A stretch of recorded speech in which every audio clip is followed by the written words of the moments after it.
Hi and welcome to the channel, waiting to a video, and I'm at Classic Caravans again.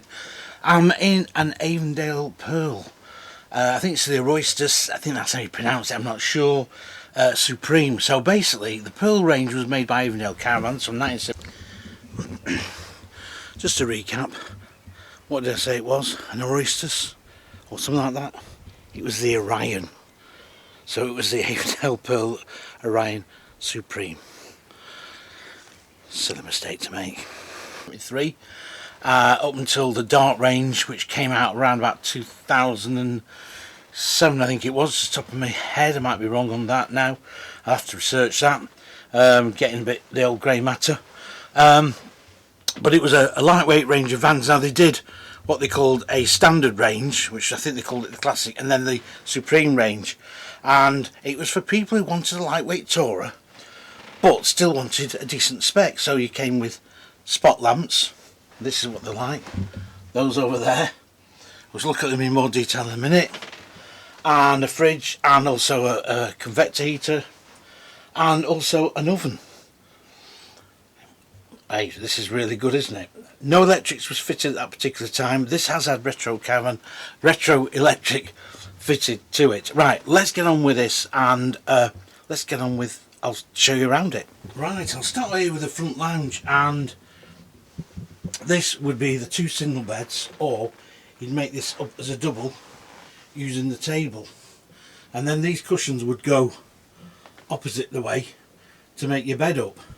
Now the backrests are fixed, so they're obviously padded, but you could, a lot of people would use these as two singles. You've got a chest of drawers in the middle, and those are your lights there. Can you see them? I know it's getting a bit dark, I'm sorry about that.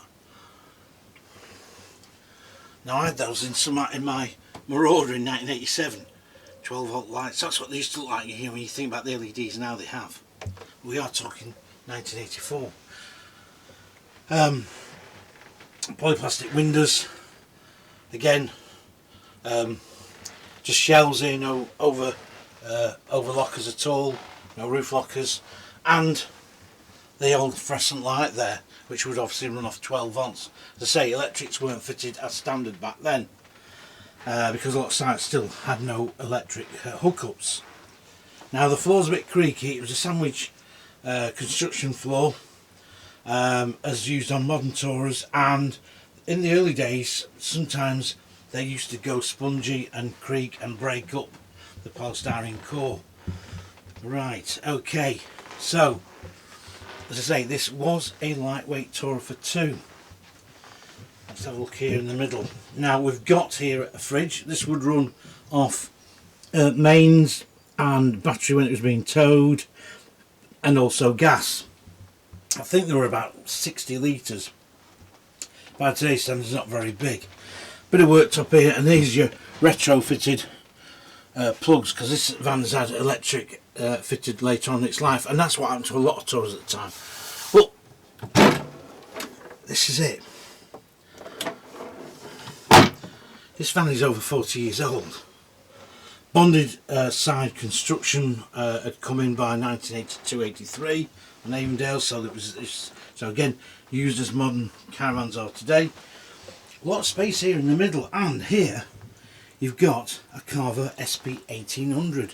Now they were introduced about 1967-68, and they drew the exhaust went outside of the van, so for once you didn't have a naked flame inside the van as you'd had in the old days.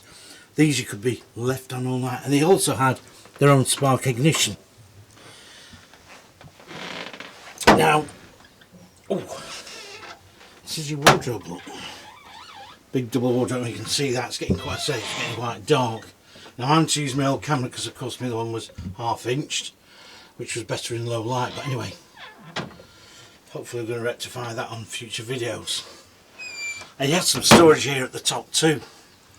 One simple roof vent, and again we'll come back round here, and again all that worktop and storage. So great little two berth. The original carpet that was in was taken out. Andy, whose van it is, decided to whip it out. He said it was looking a bit dog-eared, so he's done that. Anyway, There's your little mirror. Look at that, the little mirror there on the side there. So this would be ideal for sort of like a retired couple. You've got a smaller car and wanted lightweight vans, because back in the 80s lightweight caravans became more the norm. Anyway, let's go look at the kitchen. Right, and here we've got the overwood lockers here with your plastic moulded tray to put your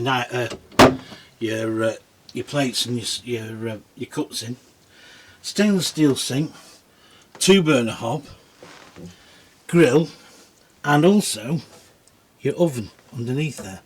So you can have your Sunday roast. This piece of wood here folds up and it clicks back into place there to cover it up.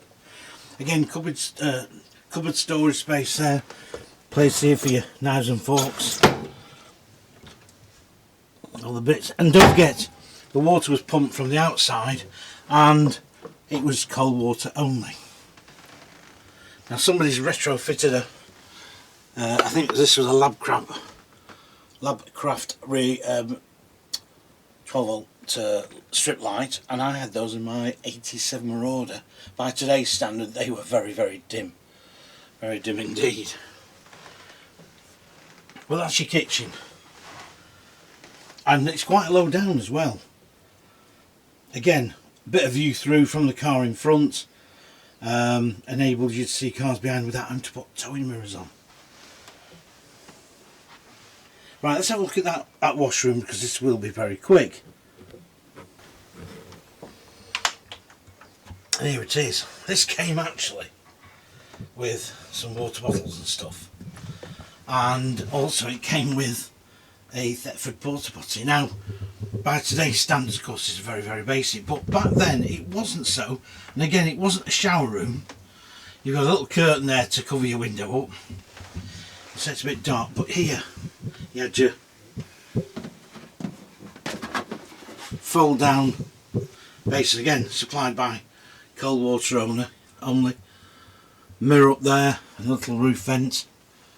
But do you know what? This is in pretty good order. It's fairly dry actually, in all fairness. I mean, it's been out most of its life. And it was designed as an entry-level tourer, but with an extra bit of spec on. So that's what your toilet would look like. This is 1980s caravanning. But I think it's great. I love looking at stuff like this. The caravans like this 20 years ago were still to be seen on dealers' forecourts, but they're all but gone. I really just love looking at this. It brings back memories. I remember these when they were new. I shouldn't say that, because that just shows you what an old sausage I really am. Anyway, let's have a little quick summary about this.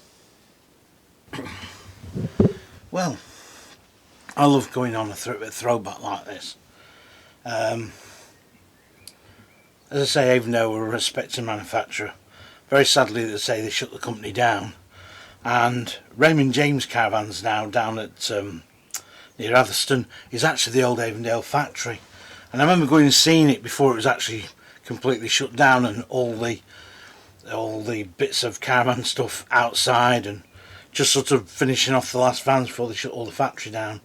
I think the showroom down there is the production line where they made the pearls. But the pearls were very popular, and they put a lot of them out into Holland as well. I've seen quite a few Dutch owned pearls when I've been on site here over the years, and people like them because they were just nice and lightweight. They were cheap to buy, a bit like caravanning. Well, caravanning, that's how it was in the 80s. You had loads more choice than what you do now, far more choice. And it's a shame with all the manufacturers going, how it's just really shut everything down regarding the amount of vans you've got to choose from. Now, as I say, I love to see these old vans, and something from the 80s is quite good to look at, to be honest with you. So when I bought my own first car in 1985, and in that particular period it was still like caravan in the 70s, and it didn't really caravan didn't change much until the mid 90s when more basic caravans got hot water, cassette loos, that sort of thing. So consequently, you know, this was still fairly basic caravanning. But do you know what? I loved it because there was nothing much to go wrong, and not only that, people actually sat outside the vans instead of being sat in watching satellite TV or playing on the phones or whatever.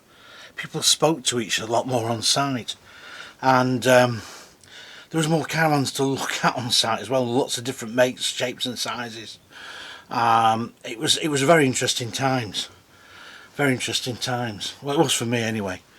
And I think if you're an age, you might remember these. If you've had one, please let me know.